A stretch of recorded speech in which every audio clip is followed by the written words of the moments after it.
Imagínense que son astronautas y que se disponen a emprender un arriesgado viaje hasta los confines del universo en algún momento del futuro. 250 millones de años después, regresan a la Tierra para descubrir que todo cuanto recuerdan ha desaparecido. ¿Va el mundo camino de completar el círculo como predicen muchos científicos? ¿Acaso la Tierra volverá a reunirse en un solo continente gigante? ¿Sería posible que las fuerzas inexorables de la geología erosionaran todo rastro de la humanidad de la faz de la Tierra mediante los elementos como el agua, el viento o el hielo, de manera que solo quedaran nuestros fósiles? 250 millones de años después de nuestro dominio, ¿qué huellas en el registro geológico demostrarían que alguna vez estuvimos aquí?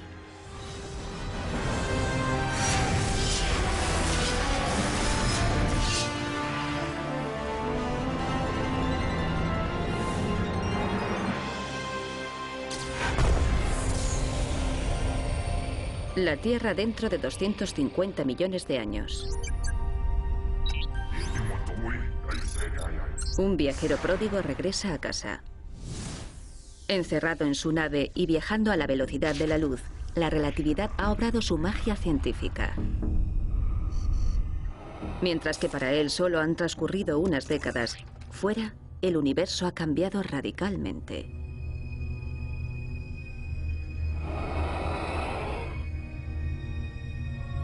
En el tiempo que ha estado fuera, la Tierra a la que regresa ha envejecido. Es este un paisaje extraño, completamente distinto al que dejó cuando se fue.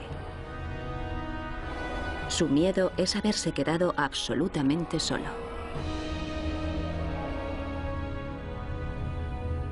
Necesitará todos los recursos de la nave para averiguar qué ha sucedido.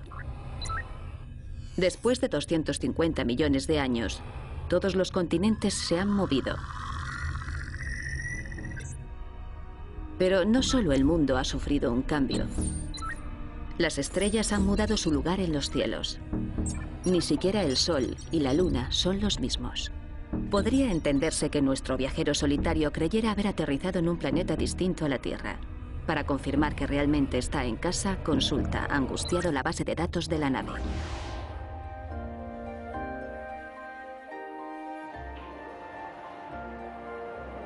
Dentro de 250 millones de años, las constelaciones que se vean serán completamente distintas a las que vemos hoy.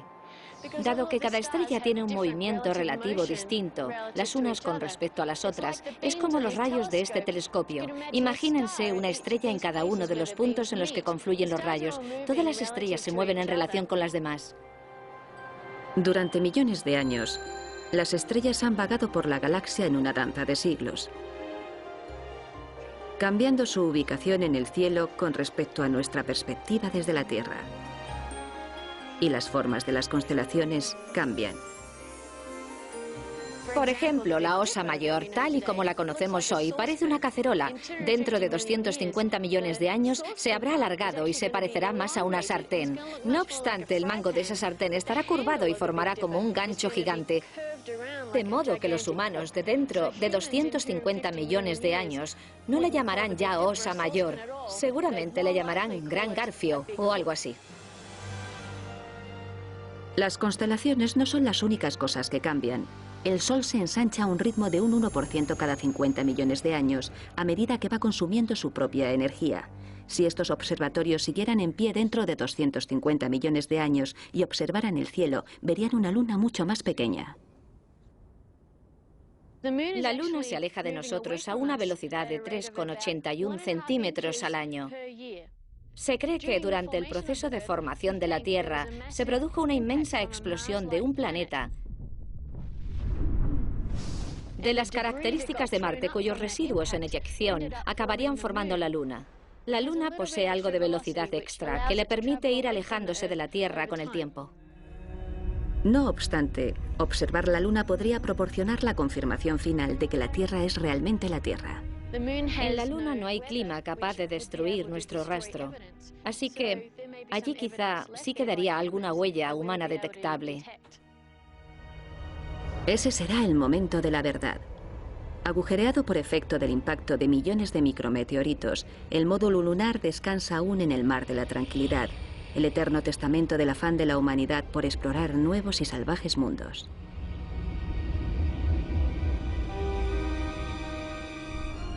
De modo que sí, está en la Tierra.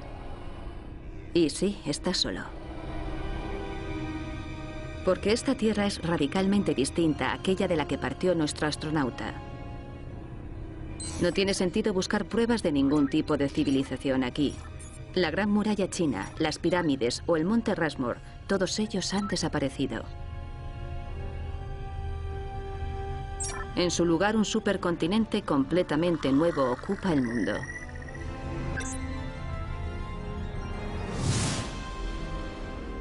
Este supercontinente pudo surgir debido a que el Edén donde vivimos flota sobre el fuego del infierno.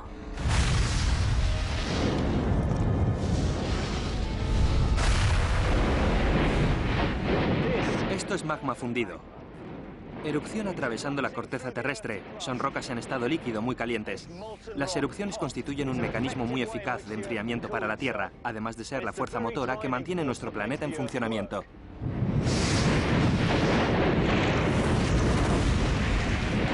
Un magma así fue lo que creó los continentes en los que hoy vivimos, respiramos, nos reproducimos y morimos. Vaya. Y aún hoy sigue moldeando nuestro mundo.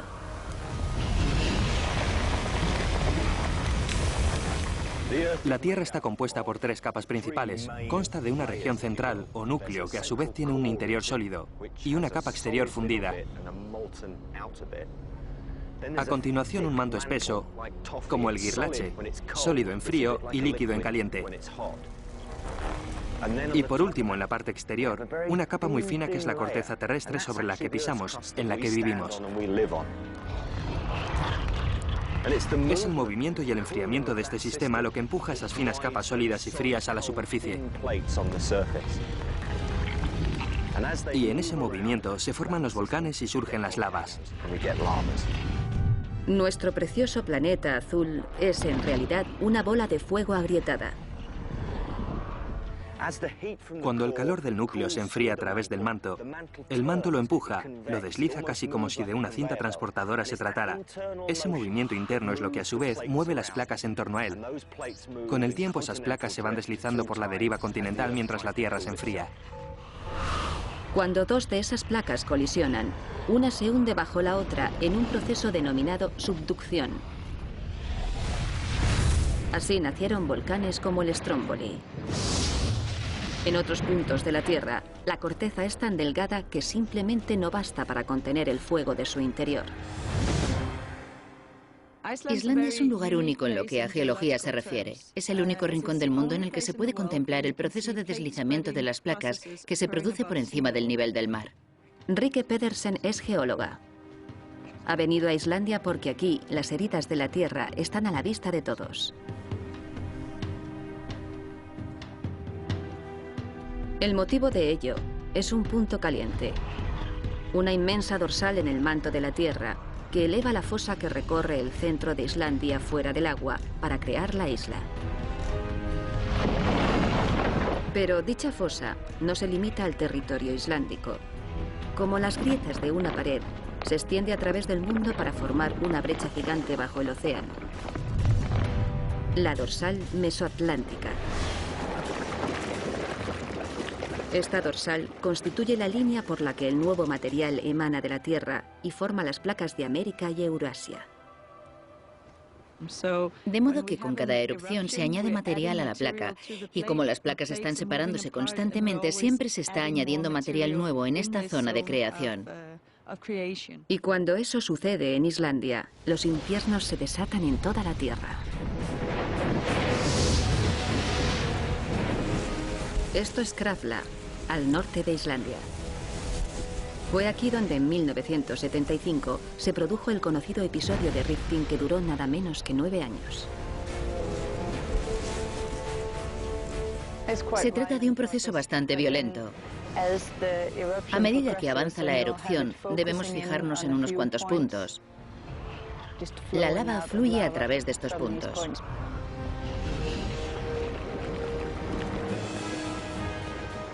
Incluso hoy, 26 años después, el paisaje que dejó el episodio es una foto de ennegrecida devastación.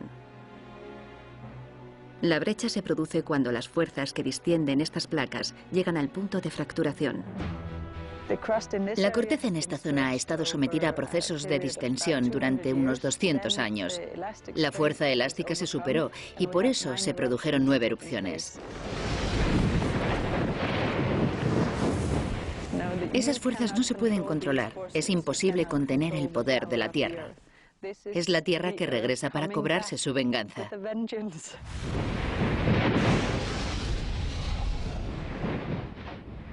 La mayoría de la tierra sobre la que pisamos tiene un origen volcánico similar.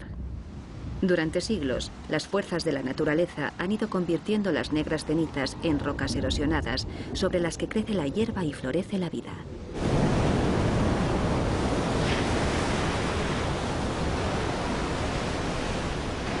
Nuestro jardín del Edén se forjó a partir de las cenizas del infierno. Pero la Tierra no fue siempre un paraíso. Para descubrir a qué condiciones estará sometido este nuevo supercontinente, nuestro viajero debe echar la vista atrás 250 millones de años antes de nuestra era, cuando otro inmenso continente cubría el mundo y la vida luchaba por salir adelante. El Gran Cañón, 1,5 kilómetros de profundidad, 445 kilómetros de longitud y 29 kilómetros de separación en su punto máximo de anchura. Para averiguar cómo era aquel supercontinente, el geólogo y guía Wayne Rani se dispone a estudiar esta abertura en la Tierra. Si pretendemos comprender el futuro de la Tierra, debemos conocer su pasado y lo que le ha ocurrido en el transcurso del tiempo. Y qué mejor lugar para ellos que el Gran Cañón. La observación de las rocas que quedaron depositadas nos da una idea de lo que ocurrirá en el futuro. En las paredes del Gran Cañón existen formaciones rocosas que se han ido formando durante millones de años, que no solo muestran el cambio climático, sino también cómo los entornos han ido modificándose con el tiempo. En el Gran Cañón existe una capa muy especial, la arenisca de Coconino. Hace 275 millones de años, esta área fue un yermo desierto de dunas errantes, empujadas por la acción del viento. El viento venía del norte e iba moviendo estas arenas por este paisaje, dejando tras de sí una capa de arenisca de 90 metros.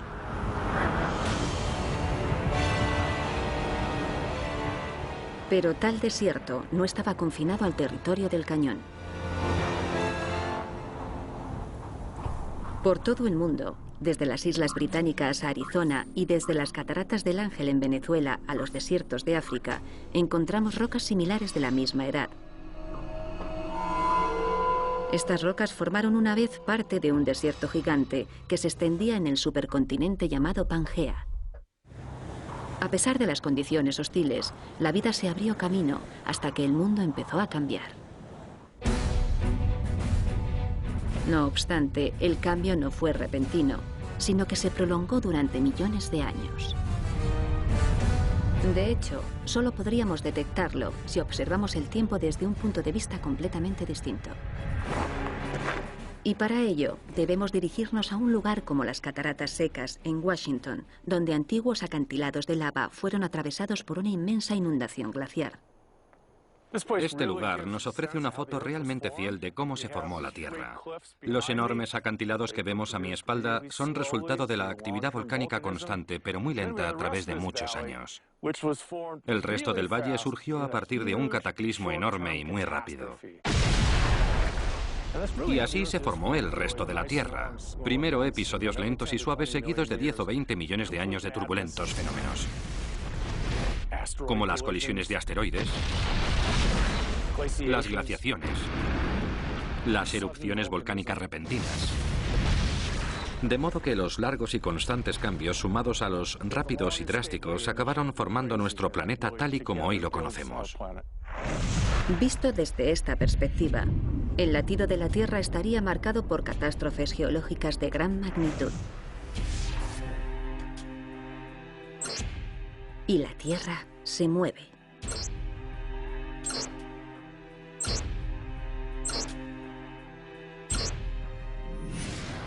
La Tierra sigue moviéndose. Sabemos que las fuerzas que hicieron surgir el mundo siguen en funcionamiento. Nuestro planeta no ha dejado de cambiar.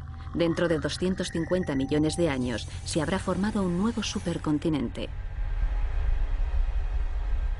Pero en la inmensidad del tiempo geológico, ¿qué vestigios de humanidad quedarán para que los encuentre nuestro pródigo viajero?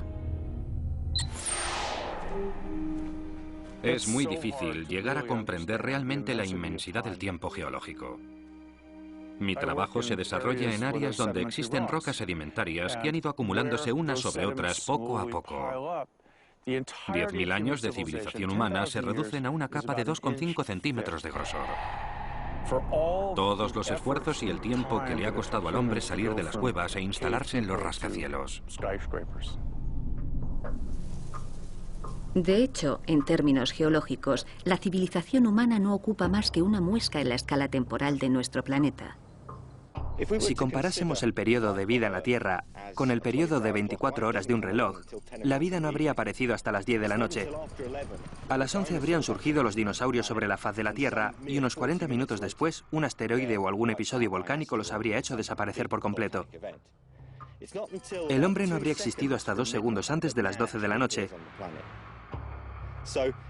Da mucho que pensar el hecho de saber que hemos llegado justo antes de que empezara la fiesta, a medianoche. El tema de las 24 horas del reloj me resulta desconcertante porque asume que una vez que llegamos al presente, el tiempo se detiene.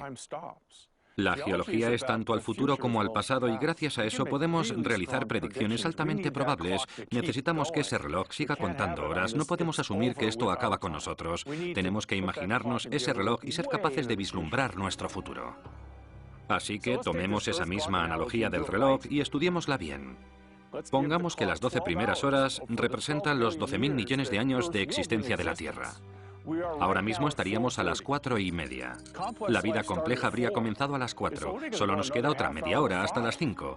El resto de esas horas serán una vuelta a las bacterias y así en regresión hasta el fin del mundo. Y dentro de esa hora, la era del hombre no es más que un milisegundo en la estrecha ventana del tiempo en la que la vida puede sobrevivir en este planeta.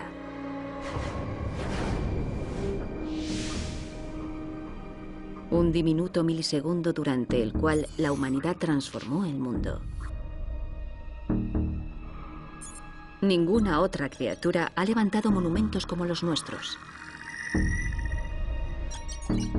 Ninguna otra criatura ha cubierto el mundo con ciudades. Si se mira hacia el lugar adecuado, seguro que nuestro viajero solitario encuentra algún rastro del hombre, ¿no es así? Pero en tiempo de la Tierra, los 6.000 años de civilización humana no representan ni un parpadeo.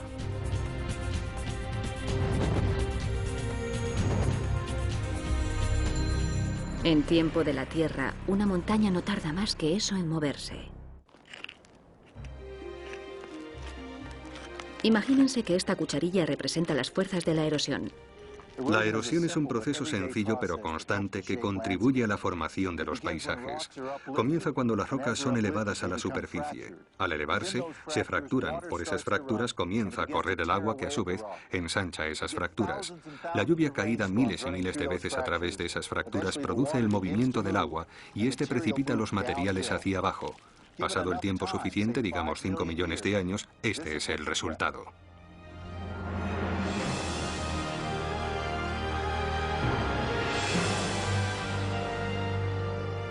El Gran Cañón es la consecuencia de la horadación de la meseta del Colorado por el efecto erosivo del río, que deja a la vista casi 2.000 millones de años de historia geológica de la Tierra. Pero el cuento no acaba aquí, porque cuando examinamos las pruebas fósiles del cañón descubrimos algo asombroso. Dispersadas aleatoriamente por el borde del Gran Cañón se encuentran pruebas de vida pasada como la que tengo en la mano. Es el fósil de una esponja que vivió en la formación Kaibaba en el límite del Gran Cañón.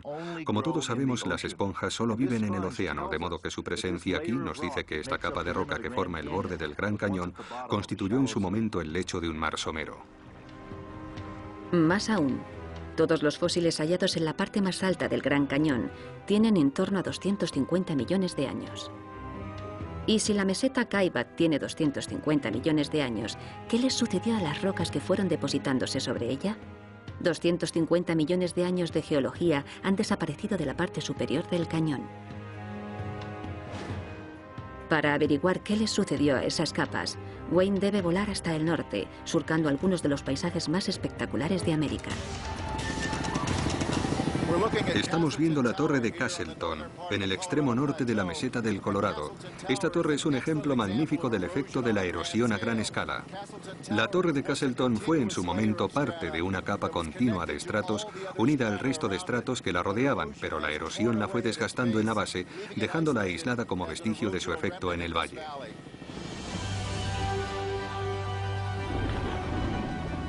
Las capas de estratos que contienen la torre cubrieron en su momento todo el área sobre la meseta de Kaibab.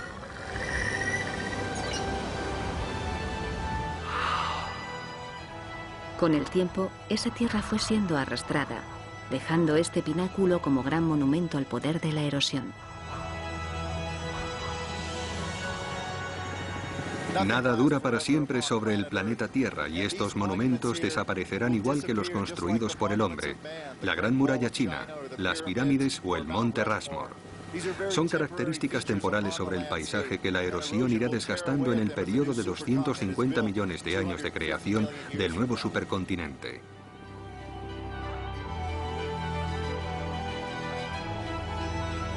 Las fuerzas de la naturaleza que dan forma a nuestro mundo dejan poco tiempo para la civilización humana.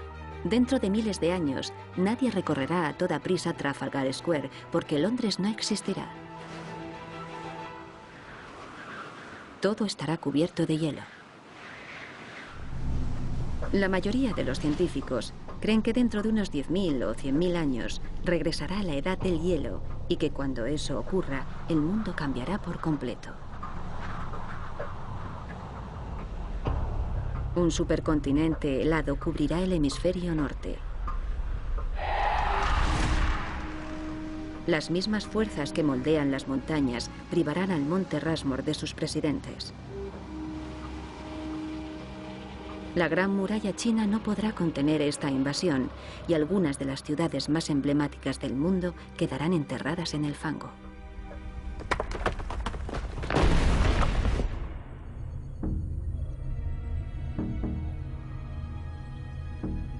Cuando los hielos vuelvan, barrerán la mayoría de las obras llevadas a cabo por el hombre desde la superficie norte del globo. Ciudades enteras quedarán reducidas a escombros. Para encontrar rastros de vida inteligente, nuestro viajero solitario tendrá que buscar en otra parte. ¿Qué quedará de nosotros para decirles a los que vengan detrás que estuvimos aquí?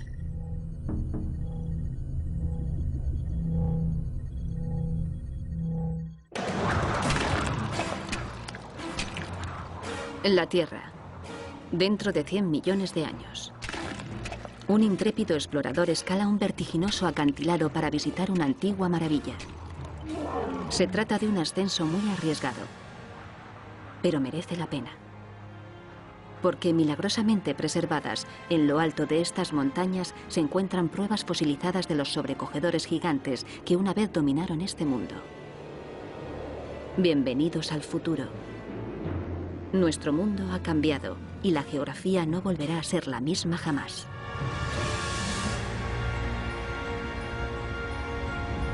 Dentro de 100 millones de años, la cuenca mediterránea habrá dejado de existir. En su lugar, una imponente cadena montañosa habrá surgido para bloquear el camino.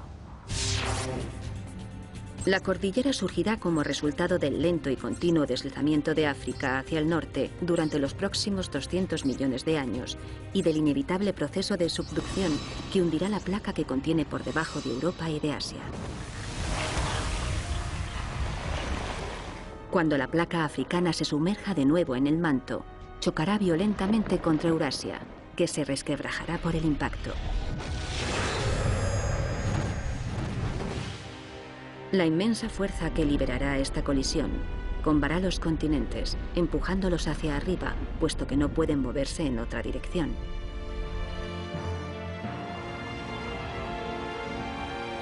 Y así nacerá la cadena montañosa.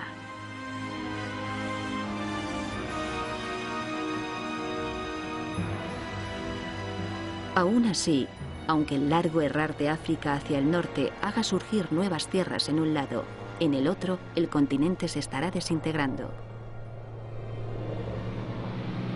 Sobrevolamos la fosa tectónica de África Oriental, en el sur de Kenia. Básicamente se trata de un gigantesco valle resultante del proceso de distensión del continente. Estamos volando justo por el borde para que puedan apreciar los grandes derrumbes. Esta es la falla fronteriza que define el borde de la fosa tectónica. Alex Guth lleva 5 años estudiando con detenimiento la fosa de África Oriental. En su opinión, marca un hito en el tiempo de la Tierra, puesto que representa el nacimiento de un continente. Es increíble. Mientras sobrevuela este paisaje volcánico, observa el característico patrón de escalones del sistema de fallas creado por las fuerzas implicadas. Se están desgarrando, ¿verdad? Si tiramos de aquí, se abre una fractura por aquí. Es como cuando partes cualquier otra cosa. Estas fuerzas las genera la actividad tectónica. A medida que se desliza hacia el norte, África tiene que pasar por encima de un punto caliente de magma justo por debajo de la corteza terrestre. Durante millones de años, el punto caliente ha empujado la Tierra hacia arriba formando una dorsal. La dorsal se extiende y va rompiendo la quebradiza corteza exterior, separándola y escupiendo lava hacia la superficie. Aquí, en las 14 cascadas de Kenia, se aprecian perfectamente las pruebas de dicha actividad. Este sobrecogedor paisaje es lo que está dividiendo África. Detrás de mí se ve la pendiente hacia abajo y luego la llanura, que, como es evidente, está a una altura más baja.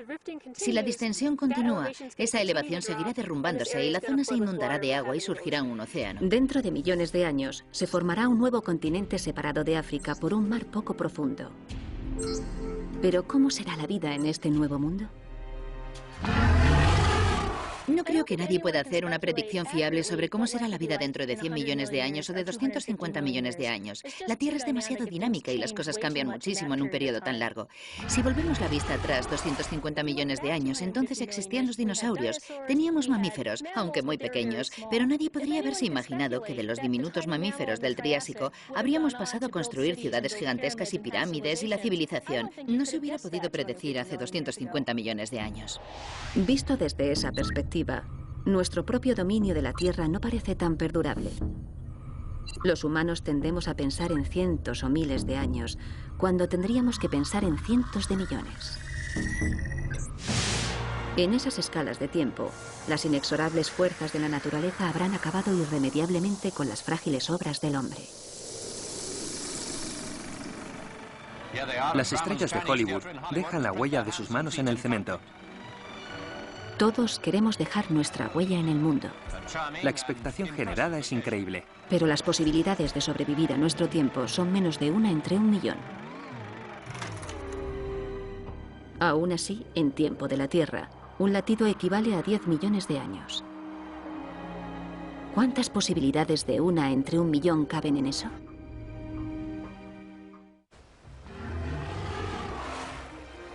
Hace casi 100 millones de años, una manada de dinosaurios iba caminando por la playa. Sus huellas se grabaron en la suave y fangosa arena. Y por una serie de razones distintas, nunca se borraron.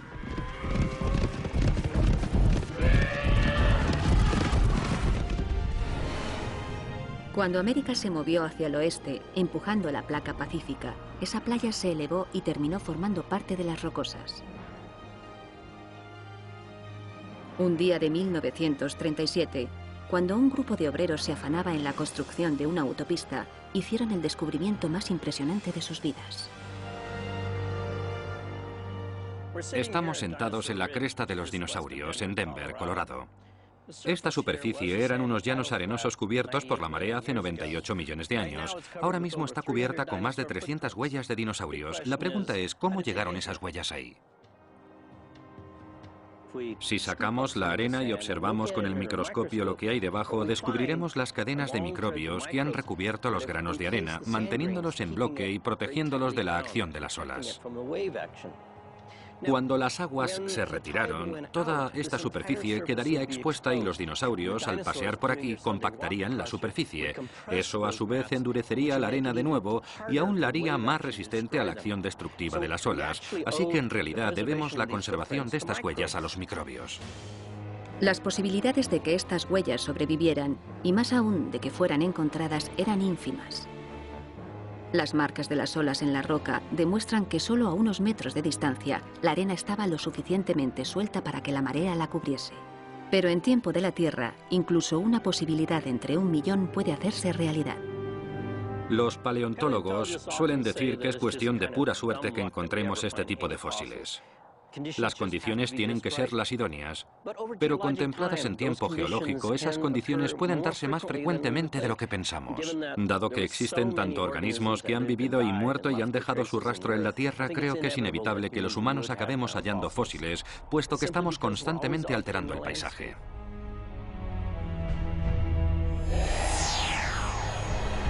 Lo mismo podría suceder con los fósiles humanos. Los hallazgos casuales como este arrojarán pruebas de nuestra existencia que habrán de recoger las criaturas que nos sustituyan sobre la faz de la Tierra. Y los científicos del futuro se servirán de esos descubrimientos para hacerse una idea de cómo éramos y de cómo vivíamos, del mismo modo que ahora lo hacemos nosotros con los dinosaurios. La reconstrucción de lo que podían ser los humanos dependerá para su fidelidad de la calidad de los rastros que encuentren. De modo que la imagen que puedan crearse de nosotros quizá no encaje exactamente con la que nosotros tenemos de nosotros mismos. Irónicamente, algunas de las mejores pruebas fósiles procederán de lo que para nosotros serán grandes catástrofes. Este es el Monumento Nacional de los Yacimientos de Fósiles en Nebraska, un lugar donde se produjo un cataclismo. Hace 12 millones de años, cientos de animales perecieron por inhalación de cenizas volcánicas. Una explosión de envergadura inconcebible del mismo volcán que hoy yace bajo Yellowstone emitió una nube de ceniza superfina que flotó sobre la América prehistórica. A 1.600 kilómetros de distancia, la lluvia hizo caer esa ceniza sobre los animales, que murieron asfixiados. En busca de protección, acudieron en masa al abrevadero más cercano, y allí mismo murieron fulminados. Las cenizas, no obstante, siguieron lloviendo. La ceniza volcánica se filtró por sus cavidades corporales en cuanto se les descompusieron los tejidos blandos, ya que no sucumbieron en un único plano, así que se encuentran sorprendentemente bien conservados. El yacimiento de fósiles contiene un considerable grupo de animales que han desaparecido de América. Parahippus yacen junto a rinocerontes, camellos y Longirostromérix. El conjunto proporciona una fuente de información valiosísima sobre la vida en las llanuras de América hace 12 millones de años. Muchos de los rinocerontes hembras adultas yacen con una cría junto a ellas. Es realmente triste pensar en todos estos animales muriendo lentamente en una angustiosa agonía, asfixiados por las cenizas volcánicas. Este es también un yacimiento de cenizas. Es el escenario de uno de los desastres naturales más infames de la historia de Roma. Herculano era una pequeña ciudad portuaria a los pies del Vesubio. Y en el año 79 después de Cristo, una violenta erupción volcánica formó nubes de cenizas candentes que destruyeron Herculano y Pompeya. Pero por violentas y devastadoras que fueron aquellas erupciones, el Vesubio como volcán no tiene nada que ver comparado con el sistema volcánico, mucho mayor, que yace aquí abajo y se extiende hasta el oeste de Nápoles. Estamos en Campi Flegrei, en la bahía de Nápoles. Estas colinas de extrañas formas son elocuentes recordatorios de que un volcán con capacidad para tragarse al Vesubio entero descansa bajo este idílico paisaje. Lo que vemos es la caldera de Campi Flegrei. Se trata de una caldera consecutiva donde un volcán está contenido en otro más grande y a su vez este en otro más grande aún. La estructura de caldera superior, la estructura campaniana, solo puede apreciarse en su verdadera magnitud desde el espacio. Su estallido hace 39.000 años proyectó violentamente material volcánico desde aquí hasta 30 kilómetros de distancia. Ese material es el que hoy compone la costa de Sorrento.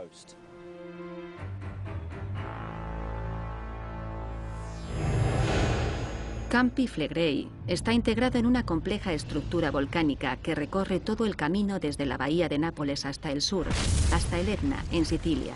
Un día este supervolcán volverá a erupcionar, y cuando eso suceda, toda la bahía de Nápoles quedará envuelta en un mar de cenizas y lava. Hemos bajado hasta la orilla del agua para observar estos asombrosos depósitos de roca. Verán todas esas construcciones levantadas sobre los lechos de cenizas. Los depósitos en sí mismos son, no obstante, mucho más altos. Se elevan por encima de esas casas. Si esas casas hubieran existido en el momento de la erupción, la alfombra de cenizas los hubiera cubierto completamente. Cualquier edificio o paisaje hubiera quedado fosilizado por efecto de una erupción de tal envergadura. Y como las víctimas del Vesubio, tal episodio de destrucción podría ser lo que conservara para las generaciones venideras el rastro de nuestra civilización, un escalofriante testimonio de la especie que un día dominó el mundo.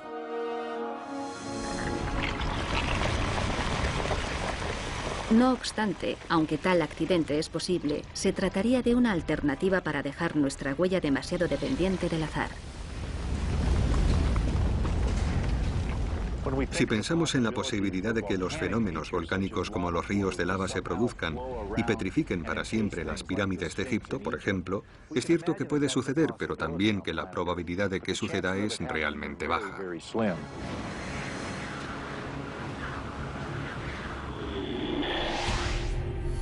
Tales fenómenos volcánicos son extremadamente insólitos y a menudo coinciden con grandes elevaciones que se erosionan hasta la nada con el tiempo. Eso los torna prácticamente inservibles para un explorador en busca de vestigios del pasado. Nuestro viajero solitario tendría que dar con un método más fiable para hallar la huella de la humanidad. Tendría que encontrar una ciudad enterrada bajo la inundación.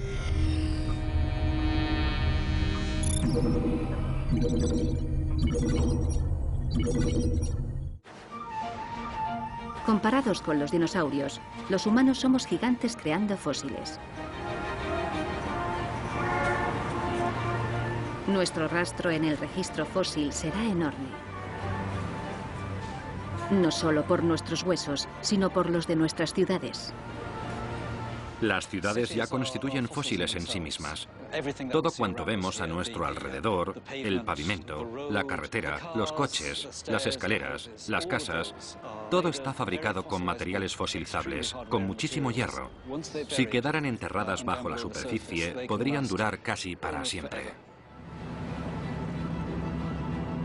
Sin embargo, a pesar de la ingente cantidad de fósiles que puede producir una ciudad que dentro de 250 millones de años siga en pie, depende de una lotería geográfica. Ciudades como San Francisco, Tokio o Manchester, surgidas en la corteza terrestre por efecto de la colisión entre continentes, acabarán sucumbiendo a la erosión. Sus posibilidades de supervivencia son ínfimas. No obstante, Nueva Orleans, sobre los sedimentos del delta del Mississippi, está abocada a conservarse. Nueva Orleans se hundirá. Todos los deltas son áreas de la corteza terrestre en subsidencia, se hunden por el propio peso de los sedimentos. Además, el nivel de los mares está aumentando. Si se fundiera todo el hielo de Groenlandia y la Antártida, el nivel del mar se elevaría unos 60 o 70 metros. Y si eso sucede, la ciudad, en su mayor parte o en su totalidad, incluso quedaría abandonada. Los rascacielos se derrumbarían hasta los escombros, el agua lo inundaría todo y depositaría capas de fango y limo y arena. Así comenzaría la fosilización de la ciudad de Nueva Orleans.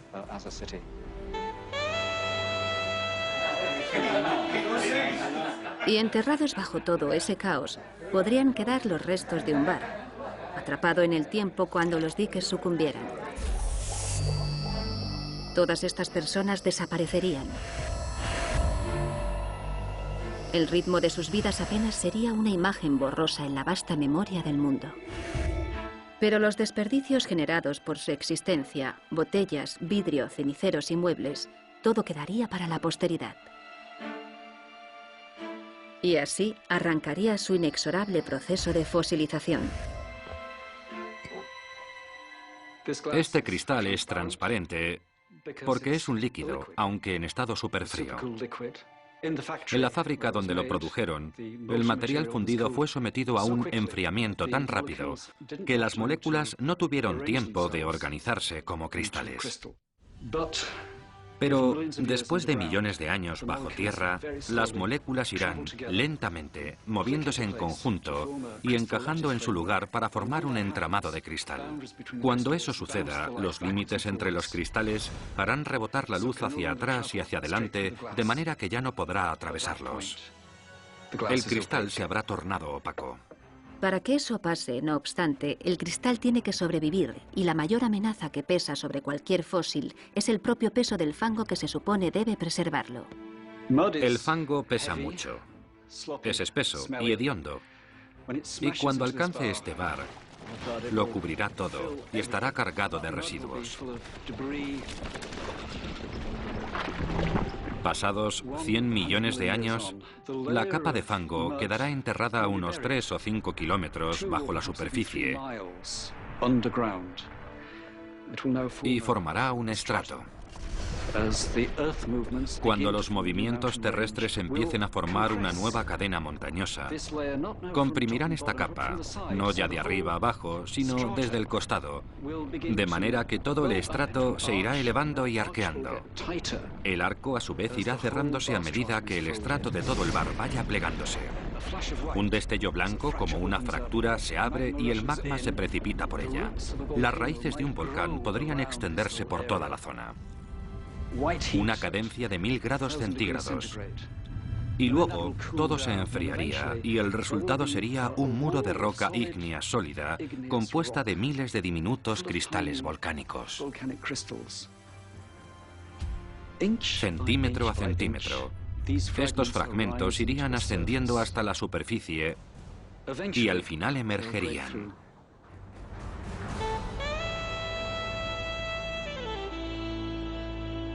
Pero eso solo puede suceder si se dan determinadas circunstancias. Primero, el bar tendría que hundirse, mientras los continentes prosiguen su eterna danza por el tiempo. Después, tendría que elevarse con las montañas durante la formación del nuevo supercontinente, donde la erosión acabaría por exponerlo a la luz en el momento oportuno. Así que para encontrar la ciudad, nuestro viajero solitario debería averiguar primero cómo se formó el supercontinente. Para comprender el modo en que el próximo supercontinente habrá de formarse, podemos buscar en el pasado y estudiar cómo el anterior se dividió. Las últimas etapas de esa división formaron el Atlántico tal y como hoy lo conocemos.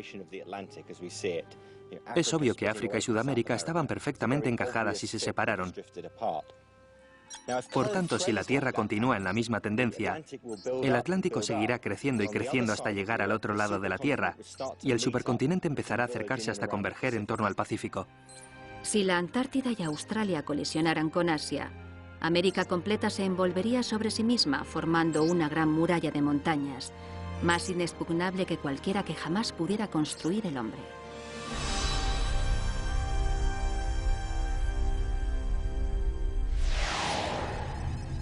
Este choque de continentes elevaría el lecho fosilizado del delta del Mississippi de nuevo a la superficie, y los restos de Nueva Orleans quedarían expuestos completamente a la vista de nuestro viajero pródigo.